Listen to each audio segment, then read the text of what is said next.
tayong inaasahan mula sa Diyos. Kaya walang dahilan mga kapatid na palamya-lamya po tayo sa paglilingkod sa ating Panginoon. Pakita po natin mga kapatid, maghihiwalay na po ang taong 2023 at papasok na po ang year 2024. Ilang oras na lamang na lalaping mga kapatid. Kaya lubos-lubusin po natin ang ating pagpupuri sa ating Panginoon. Amen ba mga kapatid? Praise God. Bigyan natin ng smile ang Panginoon. Hallelujah. Sabi nga, smile, increase your face value. Kapag ikaw tayo ngumiti mga kapatid, umaangat yung iyong kagandahan. yung mukha, medyo gaganda ka ng konti. Konti lang, huwag na maganda. At magwapo ka ng konti. Amen. Everybody say praise the Lord. Praise the Lord. Praise God. Hallelujah. Hindi ibig sabihin mga kapatid, napapasok ko ang 2024, darating tayo sa simbahan, alas 10 na. Hindi po mga kapatid dahil meron pong gagawin ang ating Panginoon this coming year. Ang lamya naman ng amen natin. Dito banda, kumibo kayo dito banda. Amen. Hallelujah. Ipakita natin sa ating Panginoon mga kapatid. Praise God. Hallelujah. Ipakita po natin sa ating Panginoon mga kapatid na tayo po ang mga anak ng Diyos na meron pong malaking tagumpay. Amen.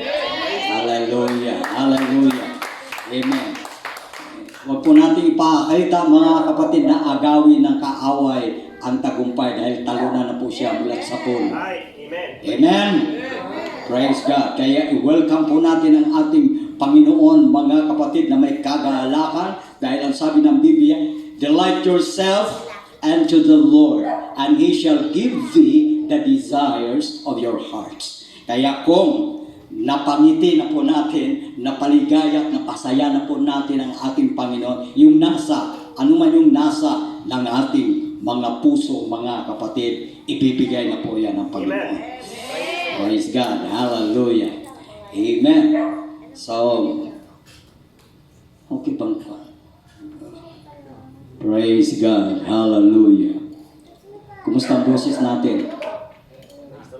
Kumusta yung boses ng... Okay ba yung lumalabas na boses mga kapatid?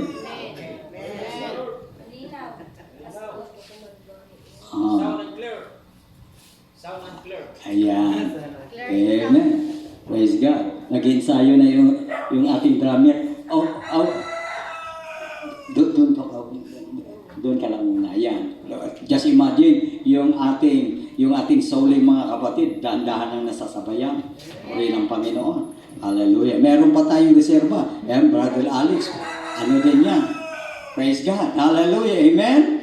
At sa 2024 mga kapatid, marami na tayong musicians. Ganyan.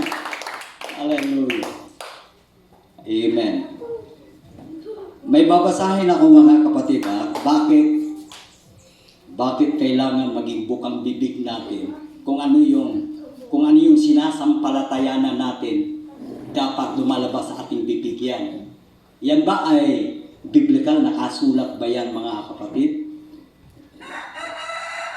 Nandiyan po yan sa banal na kasulatan.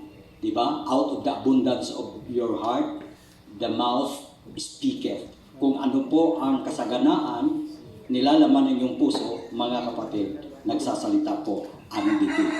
Praise God. Hallelujah. Meron muna akong babasahin mga kapatid na scriptures dito po sa 2 Corinthians chapter 4 verse 13. Ganito po ang nakasulat mga kapatid. Tingnan nyo ha. Ngunit yamang mayroong gayunding espiritu ng pananampalataya na gaya ng nasusulat, sumasampalataya ako at kaya nagsasalita ako. Tingnan yung mga kapatid. Everybody say praise the Lord. Praise the Lord. Ang sabi po ng banal na kasulatan, kung ano yung iyong sinasampalatayanan, lumalabas yan sa bibig mo. Amen. Mahirap naman mga kapatid na niwala ka, yung salitang lumalabas sa iyong bibig, hindi ka naniniwala, hindi ka sumasampalataya. Parang yung sabi ba ng Panginoon, these people draw nigh unto me with their lips, but their hearts is far from me. Tingnan niyo po mga kapatid, ang mga taong daw ito, sabi ng Panginoon, lumalapit sila sa akin. Sinasabi nila sa kanilang mga bibig, pero malayo ang kanilang puso, wala sa kanilang loob. Kaya, ano ang sabi ng Panginoon? In vain do they worship me, teaching for doctrines the commandments of men. Kapag yung ating salita, yung ating pinalalabas mula sa ating bibig at hindi natin pinaniniwalaan, mga kapatid, yan po ang sinasabing hypocrite. Kaya kung ano yung lumalabas sa ating bibig, dapat sinasampalatayanan natin. Naniniwala tayo doon sa ating sinasabi. Kaya ganun din naman mga kapatid, dito po sa salita ng ating Panginoon sa 2 Corinthians chapter 4 verse 13. Dapat, kung ano yung nakasulat mula sa salita ng Diyos, kailangan tanggapin natin at paniwalaan. Amen. Amen. Praise God. Tanggapin natin at paniwalaan. Amen. Then, kung ikay naniniwala mga kapatid, kung ano yung iyong sinasampalatayanan, dapat lalabas yan mula sa iyong bibig. Palakpakan natin ang Panginoon. Praise God. Sumasampalataya ako at kaya nagsasalita ako. Kami naman ay nagsisampalataya at kaya kami naman ay nagsasalita. Praise God. Hallelujah. Kaya mga kapatid, sa taong 2024, dapat kung ano yung ating sinasampalatayanan, kung alam mo mga kapatid, na ikaw ay naligtas mula sa ating, ikaw ay naligtas mula sa mga salita ng Diyos, dapat ang mga salita ng Diyos ay lalabas sa ating mga bibig. Sa makatuwid, kailangan ipahagi natin ang ating tinanggap na kaligtasan mula sa ating Panginoon. Praise the Lord. Everybody say praise the Lord. Praise the Lord. Palakpakan po natin ating Panginoon. Yan po ay pambungad lamang mga kapatid doon sa akin pong sasabihin, pero ang atin talagang bigyan ng pansin ngayon mga kapatid dahil napakahalaga ito.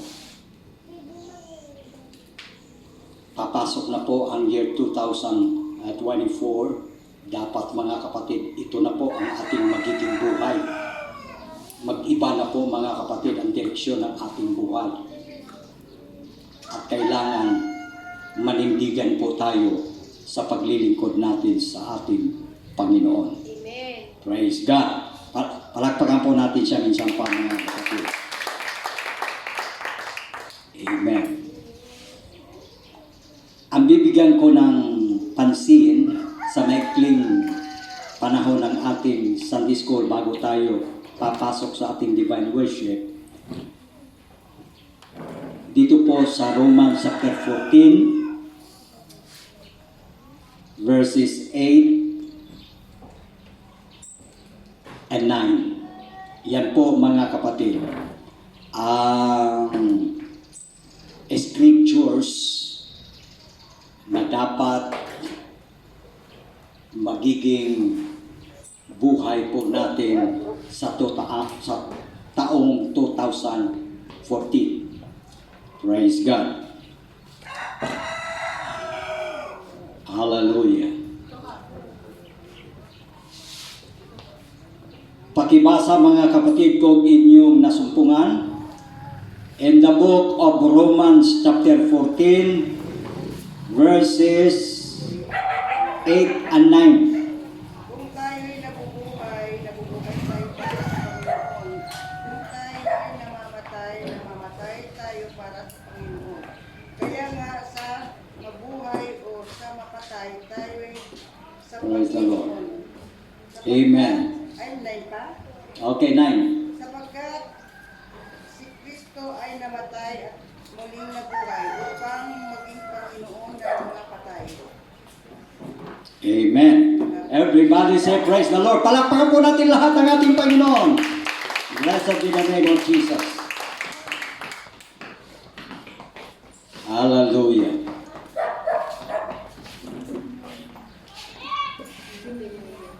Amen. So, gaya po ng aking nasabi, na dapat manindigan po tayo sa paglilingkod natin sa ating Panginoon. Dahil ang sabi po sa verses na ating binasa, sapagkat ang sinuman sa atin ay hindi nabubuhay sa kanyang sarili. Amen. Amen. Hallelujah. Hindi po tayo nabubuhay sa ganang ating sarili, mga kapatid. Bakit? May ginawa po ang ating Panginoon sa atin. Diba? Basahin natin ang 1 Corinthians chapter 6. Basahin natin. 1 Corinthians chapter 6 verse 19 and 20. Sige, tingnan natin mga kapatid kung ano ang sinasabi ng 1 Corinthians chapter 6 verse 19. What? Know ye not that your body is the temple of the Holy Ghost, which is in you, which ye have of God, and ye are not your own? Ye are not your own. For ye are bought with a price. Therefore, glorify God in your body and in your spirit, which are God's. Amen. Hindi po tayo nabubuhay sa ganang ating sarili, mga kapatid, dahil binili na po tayo ng Panginoon. Pag-aari na po tayo ng ating Panginoon. Dapat hindi po ang ating sariling kalooban ang laging nasusunod, kundi ang kalooban ng Panginoon. Kaya manalangin po tayo, humingi po tayo mga kapatid ng tulong mula sa ating Panginoon na sa year 2024, dapat mga kapatid, ang kalooban ng ating Panginoon ang laging nasusunod sa ating buhay at tiyak gaganda ang ating buhay. Amen! Dahil ang Panginoon po ang siyang nakakaalam ng lahat. Alam niya kung ano at alin ang mabuti para sa bawat isa sa atin. Amen? Kaya kung maging masunurin lamang tayo sa kalooban ng Panginoon, tiyak meron tayong kalalagyan sa presensya ng ating Panginoon. Hallelujah! Hindi tayo mapariwara, hindi maging miserable ang ating buhay, hindi tayo magiging kawawa. Kasi kapag nasa kamay po tayo ng ating Panginoon, mga kapatid, wala pong makakagalaw sa atin. Amen. Hallelujah! Tayo po mga kapatid ay mananagumpay. At ang maganda pa roon, we can do all things through Christ. Hindi natin nagagawa, magagawa po natin. Dahil ang nagpapalakas sa atin ay lalong makapangyarihan sa atin. Kaya sa year 2024, mga kapatid, tiyak na meron pong magagandang bagay na mangyayari sa mga anak ng Diyos. Sapagkat tayo po ay tinuruan mula sa salita ng ating Panginoon na kung tayo lamang ay maging masunurin ng mga anak ng Diyos, maging masunurin sa kanyang kalooban. Tiyak mga kapatid, wala Wala pong ibang layunin ang Panginoon para sa kanyang mga anak, kundi para tayo lumigaya, tayo magkaroon ng kapayapaan. Hallelujah! Sumaya ang ating buhay at magkaroon tayo ng kapayapaan, mga kapatid. Makapaglilingkod tayo sa ating Panginoon na may kagalakan. Amen. Hindi ba maganda yung mga kapatid?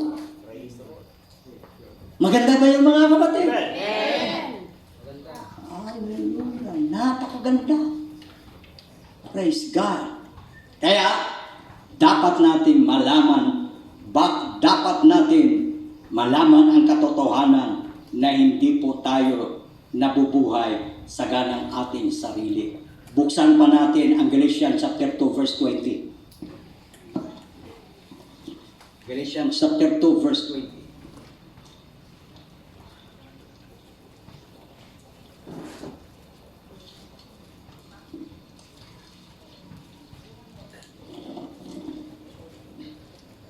Sinong unang nakasumpong?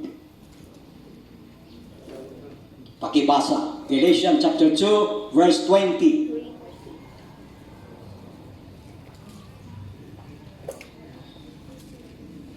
Galatians chapter 2 verse 20. I am crucified with Christ, nevertheless I live, yet not I, but Christ liveth in me. And the life which I now live in the flesh, I live by the faith of the Son of God, who loved me and gave himself for me. Amen.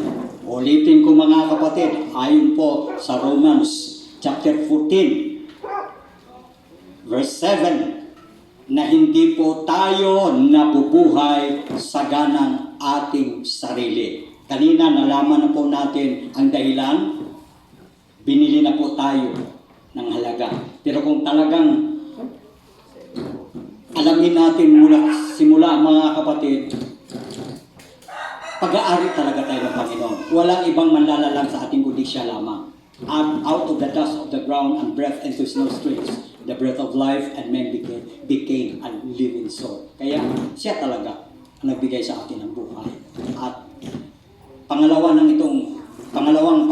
binigyan tayo ng pangalawang pagkakataon ng Panginoon.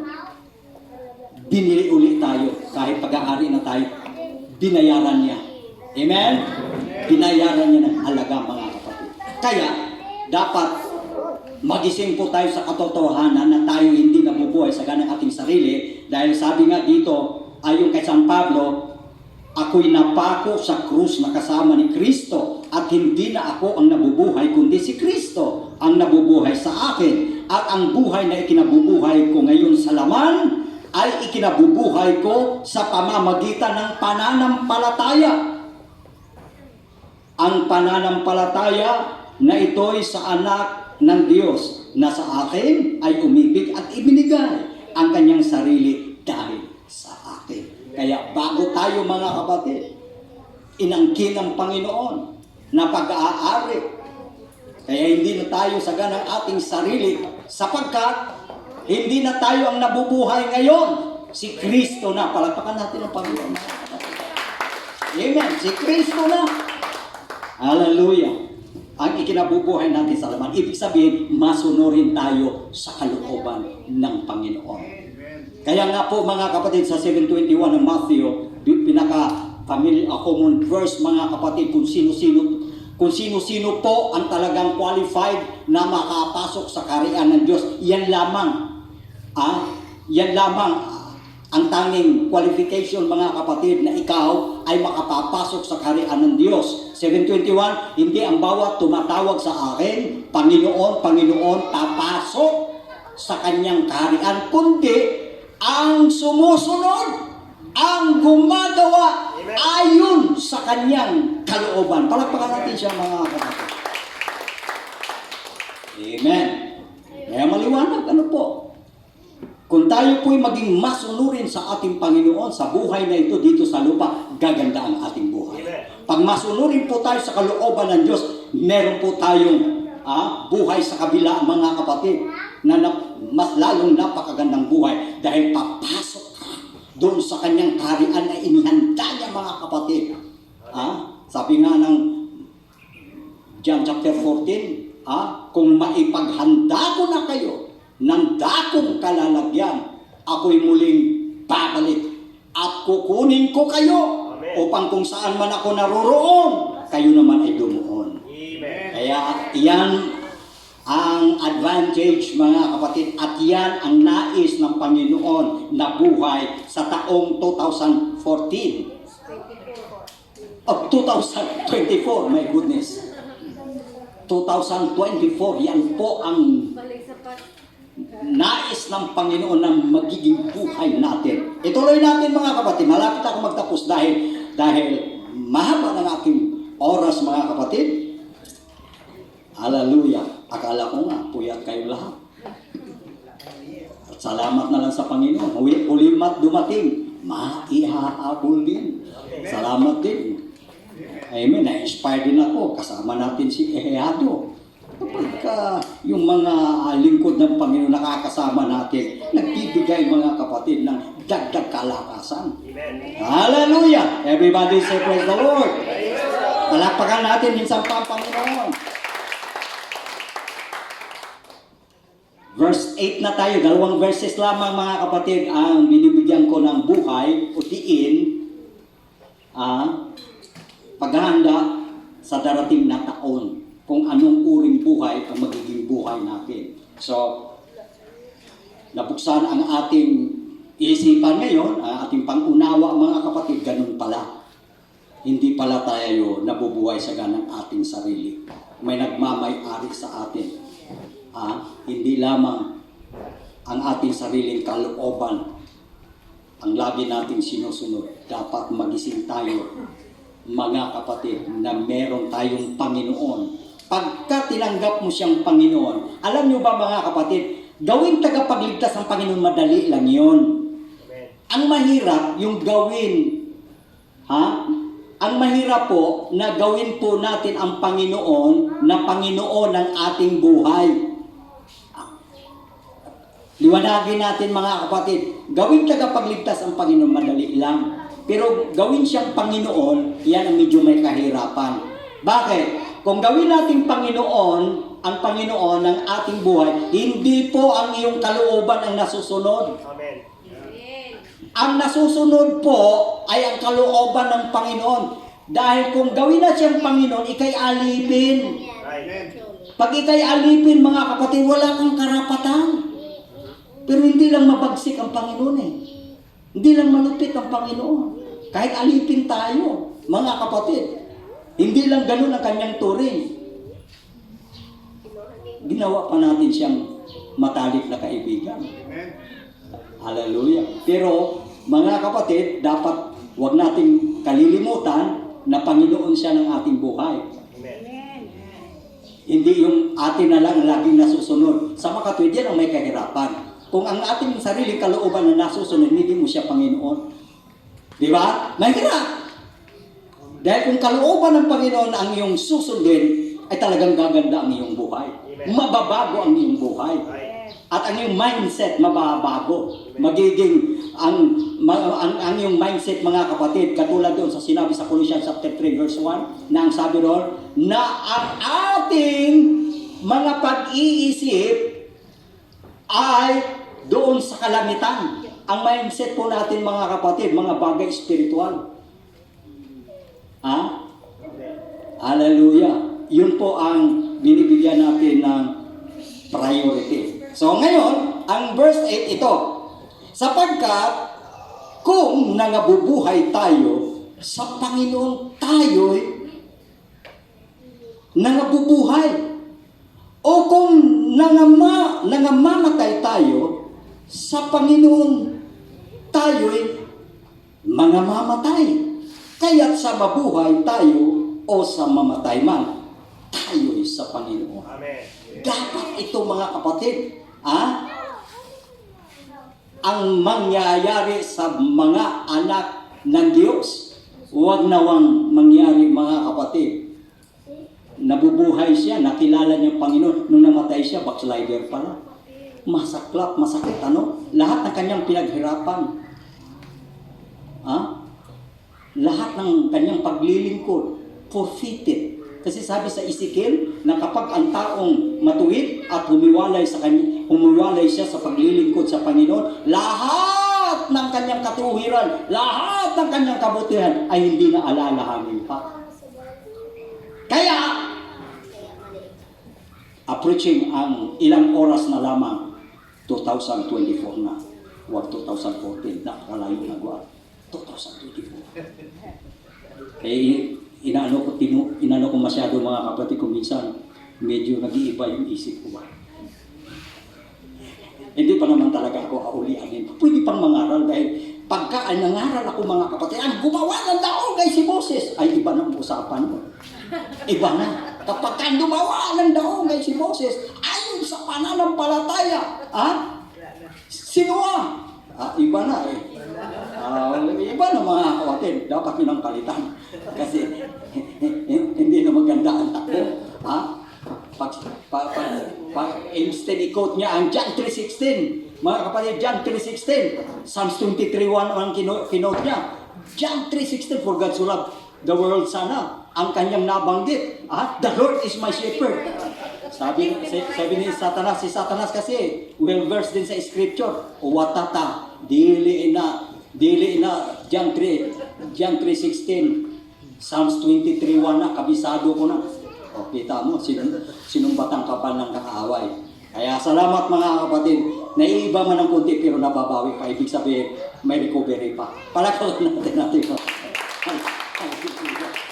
Amen. Kaya po mga kapatid, at sabi rito, kung nangabubuhay tayo, dapat mabubuhay tayo sa Panginoon. Kagaya na po ng ating nabanggit kanina, sinusunod po natin ang kalooban ng Panginoon.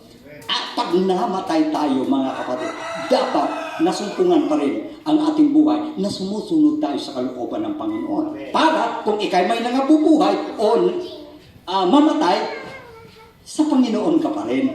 Kaya napakaganda ang ating magiging buhay mga kapatid. At ang Panginoon pa ang magbibigay sa iyo ng remarks. Ang sabi niya, precious in the sight of God, the death of His saints. Mahalaga talagang hindi ka kawawa mga kapatid dahil sabi ng Panginoon, excited na ako na makita ka at makapiling kita. Kung ikaw ay anak ng Diyos na sumusunod sa kanyang kalooban. Pero pagka ikaw ay nawala, ikaw na backslide, anong sabi ng Panginoon? Hindi siya kalulugdan ng aking kaluluwa. Sabi, nalulungkot ang Panginoon. Kaya, this 2024, dapat mga kapatid, nabubuhay man tayo, nangabubuhay man tayo, o mamatay, sa Panginoon tayo, kaya sa mabuhay at mamatay, na lagi nasa presensya tayo ng ating Panginoon. Palakpakan natin ang dakilang Diyos mga kapatid. Hallelujah! Salubungin natin ang bagong taon mga kapatid na mayroong pag-asa at excited mga kapatid na angkinin ang napakalaking tagumpay na inanda ng Panginoon. Tumayo po tayong lahat. Praise God. Hallelujah. Wala nang problema. Mahaba na yung wire ng microphone natin. Patikim pa lang ito.